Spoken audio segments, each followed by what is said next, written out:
Continuando o nosso assunto aí sobre a CSS, nós vimos até agora então a classificação dos elementos em classes e identificadores, vimos a questão aí das divs e dos span e vimos também o modelo de caixa. Hoje eu quero falar um pouco com vocês sobre formatação de cores e fontes. Bom, a propriedade de formatação de cor é a propriedade color. E tem várias formas dela poder ser definida. Eu posso definir a cor pelo nome da cor, pelo o padrão RGB, padrão hexadecimal ou padrão HSL. Então aqui nós temos um exemplo da definição das cores utilizando o nome das cores. Eu já quero me adiantar aqui que nessa aula eu não vou digitar nenhum código. Eu vou deixar tudo por sua conta. Então vai ser uma aula assim que você vai trabalhar bastante a parte prática e também a parte de pesquisar, de ir atrás. Eu vou mostrar algumas coisas aqui, mas toda a implementação eu quero que você faça, tudo bem?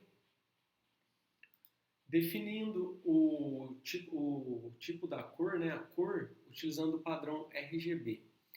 O padrão RGB, ele utiliza parâmetros que definem as cores vermelha, verde e azul. E esses valores variam entre 0 e 255. Esses números, 0 até 255, 30, 150, o número que você quiser, ele expressa a intensidade da cor.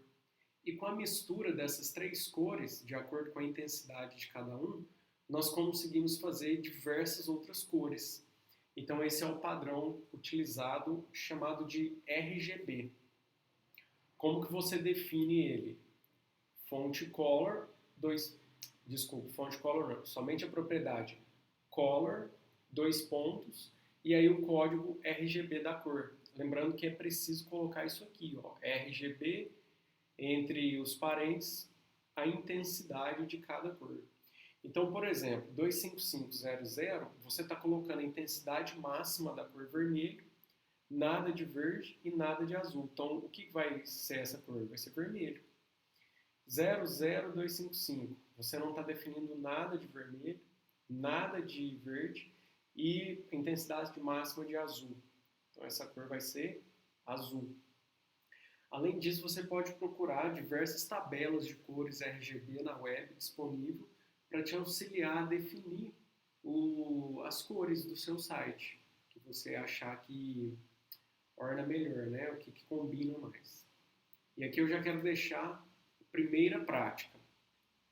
Você vai desenvolver e implementar um arquivo HTML com os exemplos de cores, utilizando o nome da cor, como está aqui, e também o código RGB da cor, da maneira que está aqui. Então você vai desenvolver uma página HTML, igual essa que eu fiz aqui, ó. Quando eu falo HTML, gente, você já pressupõe que tem um arquivo CSS externo a essa página, e esse arquivo CSS é que está estilizando a página. Para ajudar vocês, eu coloquei duas dicas, né? Eu coloquei de observação 1 e 2. Primeiro, cada caixinha dessa aqui, ó, é um parágrafo. E o parágrafo, nós sabemos que ele é um elemento de bloco. O que é isso? Ele sempre vai ficar um abaixo do outro. Bom, como que eu consegui essa estratégia de deixar um parágrafo ao lado do outro? Eu utilizei uma regra CSS, que é uma regra que nós chamamos de flutuação. Ou seja, o elemento que está abaixo do fluxo, eu consigo flutuar ele. Ou seja, eu tiro ele do fluxo normal do documento e flutuo ele. A regra é float left, ou seja, eu flutuo esse elemento à esquerda do elemento anterior. Então, o que eu fiz aqui? Eu defini 8 parágrafos, né? Cada parágrafo ele está dentro de duas classes CSS. Uma classe que define o tamanho da caixa e a cor da fonte e que está flutuando à esquerda. E outra classe que define apenas o nome da cor, do fundo, né? O background color. E também a cor da fonte, a fonte cor branca. Sendo assim, o que vai acontecer? Esses dois cabeçalhos H1, ó, aqui eu estou especificando que essas caixas foram definidas com padrão por cor e essas outras caixas aqui definidas com padrão por RGB. Esse elemento aqui vai flutuar também. Aí o que você faz para você cancelar a flutuação desse elemento? Neste elemento você aplica a regra clear both, ou seja, você limpa a regra de flutuação. E aí você consegue esse efeito. Bom, aqui o tamanho da caixa é maior e a cor está definida com RGB. Então quero que você faça isso, tá bom? Como primeira prática. Prosseguindo, o padrão RGB ele permite mais um parâmetro, que é o alfa. Esse alfa ele vai definir a opacidade da cor. É um valor que varia entre 0 e 1, onde 0 a cor é totalmente transparente, como nós estamos vendo nesse exemplo aqui, ó. Então você não consegue enxergar a cor. E 1, ele é totalmente opaco, ou seja, não tem nenhuma transparência. E aí, à medida que você vai variando o valor entre 0 e 1, a cor vai ficando menos transparente e mais opaca. Prática 2.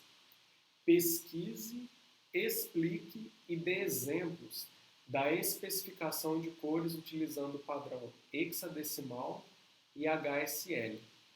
Para você dar a explicação e os exemplos, você vai criar uma página HTML para isso, né, utilizando o arquivo CSS externo, e você vai explicar o que é o padrão hexadecimal, que é o padrão HSL, e dar exemplos de como que define a cor utilizando esses padrões. Isso, já vou adiantar, o HSL também permite eu definir a característica de opacidade. Então, assim como eu fiz aqui no RGB, com 3 parâmetros e mais o alfa, você vai fazer também para o HSL. Prosseguindo, background. O background é o fundo de um elemento. Ele pode ser uma cor ou uma imagem. Aqui eu tenho um exemplo com cor. Então, nesses elementos aqui, eu defini, num primeiro momento, a cor de fundo verde, e depois eu defini a mesma cor de fundo verde, porém agora eu acrescentei uma regra de opacidade, ou seja, uma regra de transparência. Por isso que esse verde aqui, ó, ficou um pouco mais claro do que esse aqui. Para isso, eu criei uma regra, uma classe, melhor dizendo, né, no CSS, cor fundo verde, onde eu defino a cor de fundo como verde e a cor da fonte branca. Depois criei uma outra classe que eu chamei de opacidade, onde eu defini a propriedade de opacidade com 0.6. Lembrando que isso aqui varia de 0 a 1 apenas. Este aqui, então, é o arquivo CSS. No arquivo HTML, como que ficou? Eu vou dispensar os comentários aqui da estrutura básica e já vou direto ao ponto.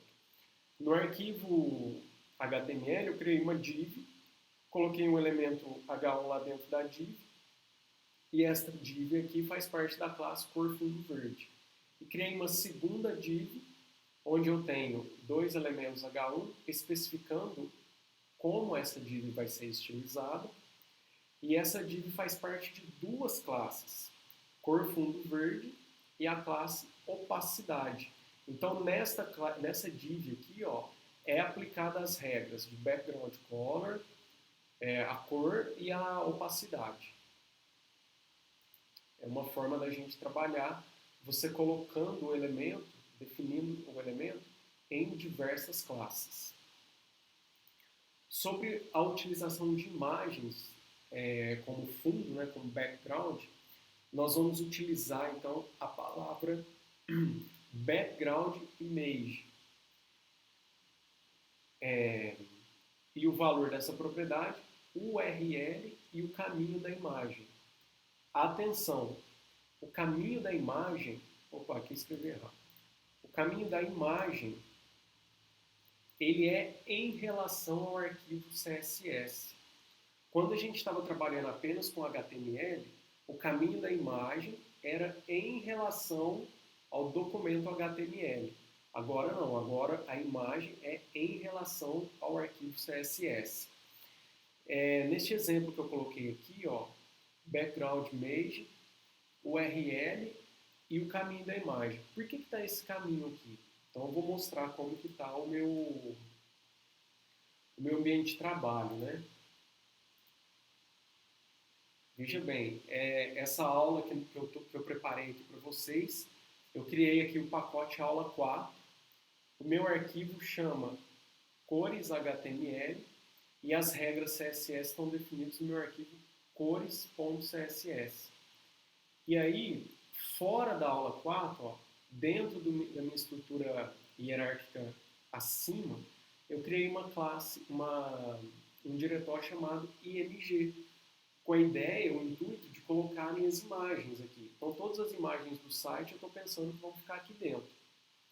Se você observou, img está no mesmo nível hierárquico que aula 04. Como o meu arquivo CSS está dentro desse diretório aula 04, o que eu precisei fazer aqui? Para chegar na figura fundo01.png, eu precisei voltar um nível na hierarquia de diretórios, entrar dentro do diretório img e fazer a referência à minha imagem fundo1.png. Então foi isso que eu fiz aqui, para eu subir um nível na hierarquia de diretórios, nós já tínhamos visto isso aqui em alguma aula, 2 pontos barra. Aí eu subo um nível na hierarquia de diretório. Então eu saio de dentro da aula 4, estou aqui agora no CSS, por exemplo. Entro dentro do img e lá dentro do img eu tenho a minha imagem fundo01.png, que aí eu consegui fazer esse efeito.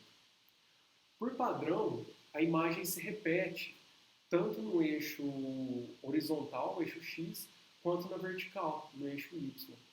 E você pode definir se você quer que a imagem se repete apenas na horizontal, apenas na vertical, ou se você quer que a imagem não se repita.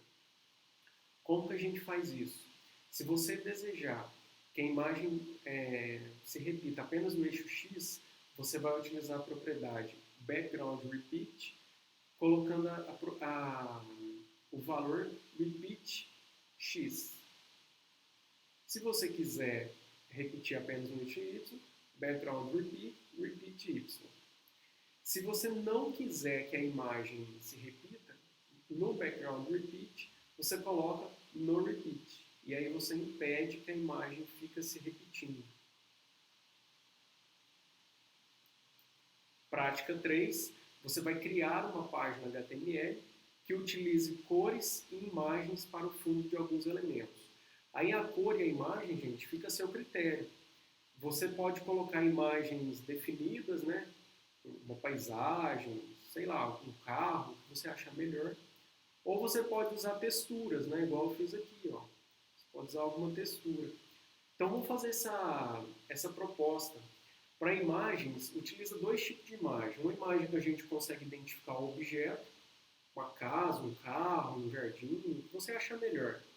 E aí você não repete esta imagem.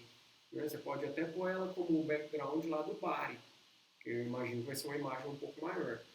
E aí para essa imagem não se repetir, você usa lá as propriedades CSS que impedem a repetição.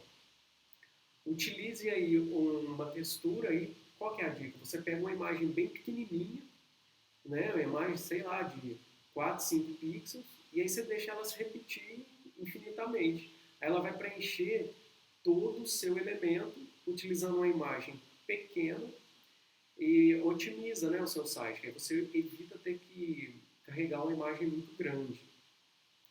E as cores você pode usar a cor que você achar melhor, tá? A cor que te agrada mais para definir fundos de elementos, você define. E aí, como texto do elemento, você informa qual é a formatação que você fez.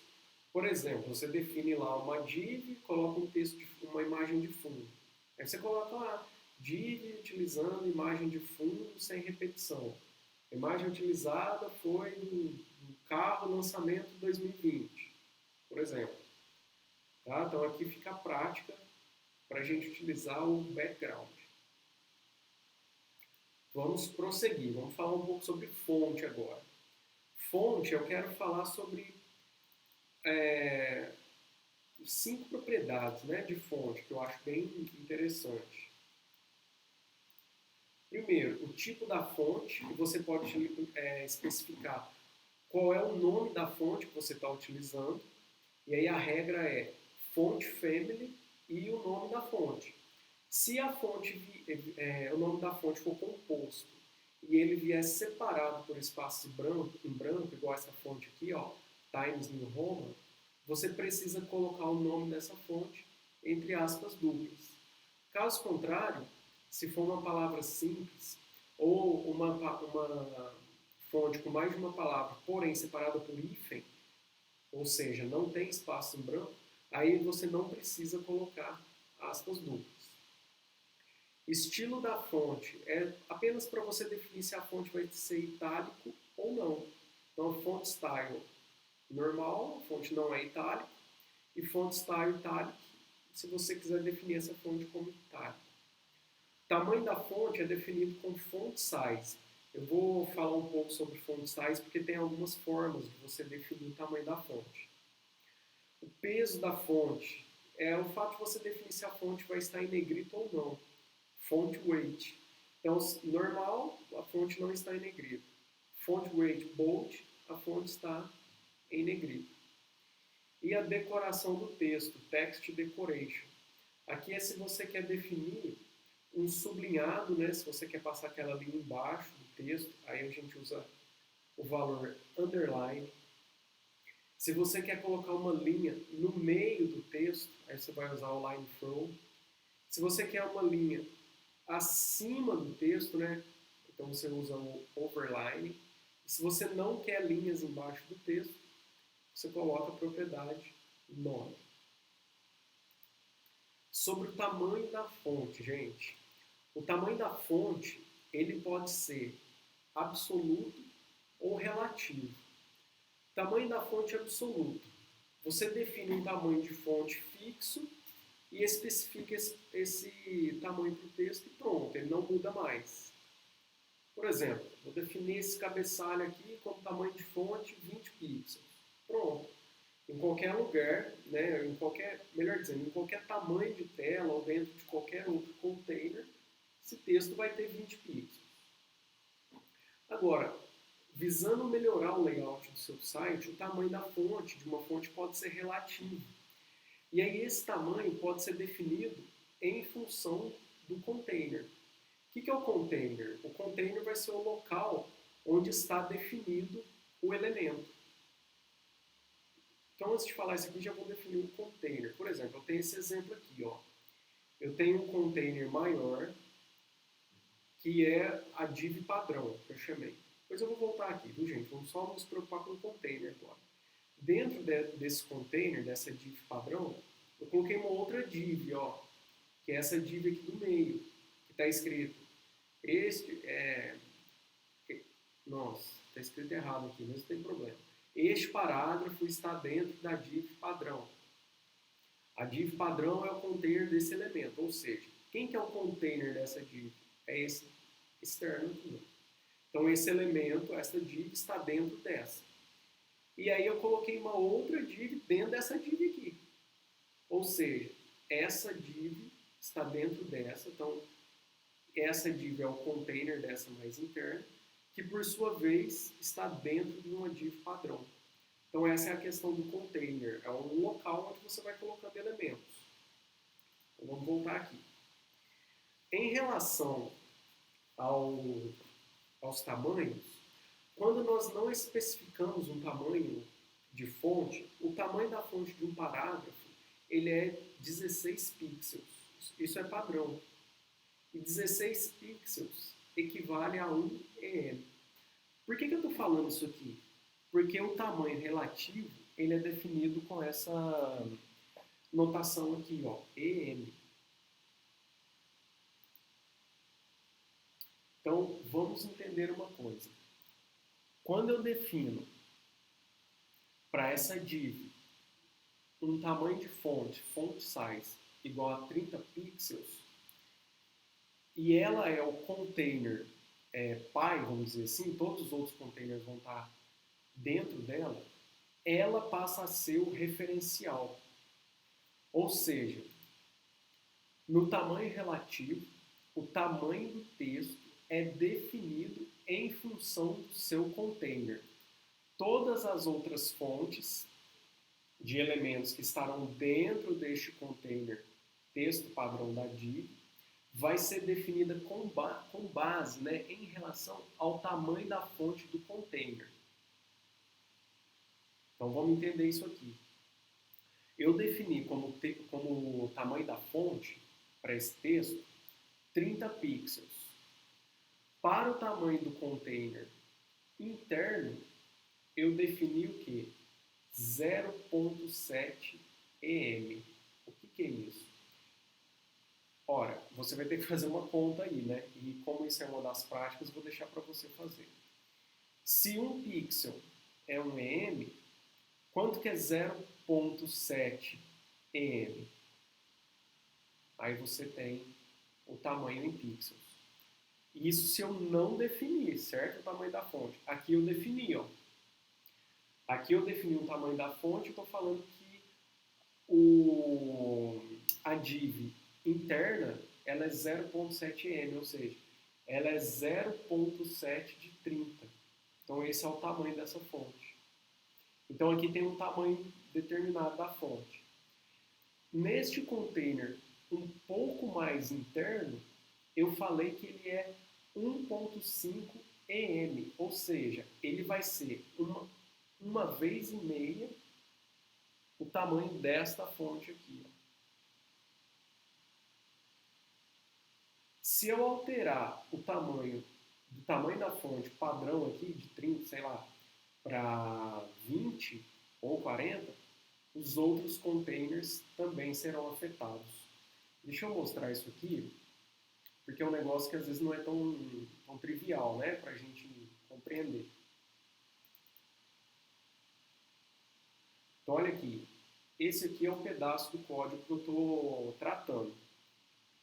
Eu tenho uma div, que eu chamei ela de padrão. Melhor, eu tenho uma div que está na classe padrão e na classe borda. Todas as divs vão estar na classe borda, porque a classe borda é a classe que define a borda da div. Para eu não ter que ficar escrevendo a regra borda em todas as divs, eu criei uma classe para isso e todos os elementos agora que eu quiser que tenha borda vai estar dentro da classe borda. Então a div padrão. A div padrão, ó, repara aqui que ela tem dois elementos parágrafos. E dentro da div padrão eu tenho uma outra div, ó, que é a minha div que eu defini como interna. Essa div aqui, ó. Essa div interna tem um parágrafo com esse texto aqui, ó. Este parágrafo está dentro da div padrão, etc. E dentro da div interna eu tenho uma terceira div, né, que eu chamei de específica. E dentro da div específica, o que eu tenho lá? Nossa, hoje eu estou escrevendo tudo errado. Eu tenho um parágrafo mais interno. Bom que a gente já vai corrigindo aqui, ó. Faz uma revisão do código. Sendo assim, vamos abrir isso aqui.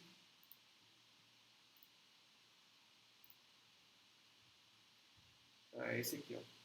Sendo assim, olha aqui. Se eu alterar, eu acabei fazendo vários exemplos numa página só, gente, então nós estamos focando nessa região aqui, tá? Das divs. Se eu alterar o tamanho da fonte da minha div padrão, ó, vou colocar aqui 50 pixels, vou exagerar para a gente ver o efeito.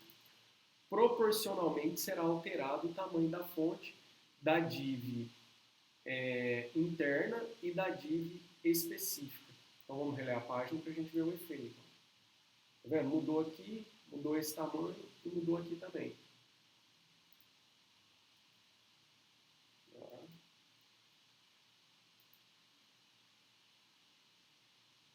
Então é um tamanho que relativo.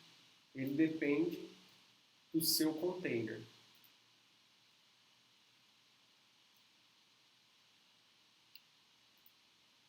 Então, a prática 4, você vai criar exatamente uma página HTML com essa estrutura aqui, mostrando a div, uma div mais interna, a div padrão, e uma div mais interna ainda.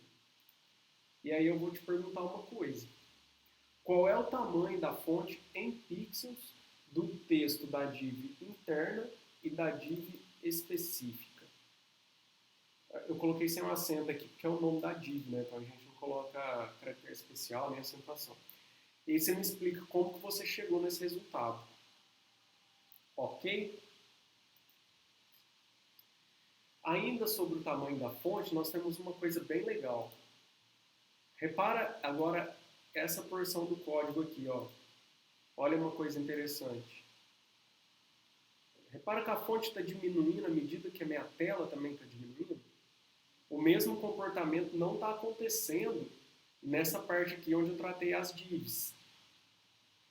O que está acontecendo é diminuindo o tamanho da caixa, tá vendo? Mas o tamanho da fonte está o mesmo. Aqui não, ó. Aqui eu criei uma fonte responsiva, ou seja, ela muda de tamanho, olha, de acordo com o tamanho da tela. Então é possível fazer isso também utilizando CSS. O texto da fonte, quando ele é definido de forma responsiva, ele vai ser modificado, ou seja, ele vai ter o seu tamanho alterado em função do tamanho da tela. Qual tela? A tela do dispositivo. Enquanto eu vou apresentando a aula aqui, eu vou finalizando aqui os detalhes finais, né, os retoques finais da aula. Qual que é a sintaxe? Fonte size e o tamanho da fonte definido como com a unidade VW. O que é isso? É a Viewport Width. É o tamanho determinado em função do tamanho da tela. Bom, então vamos entender isso aqui. Qual que é o tamanho da tela?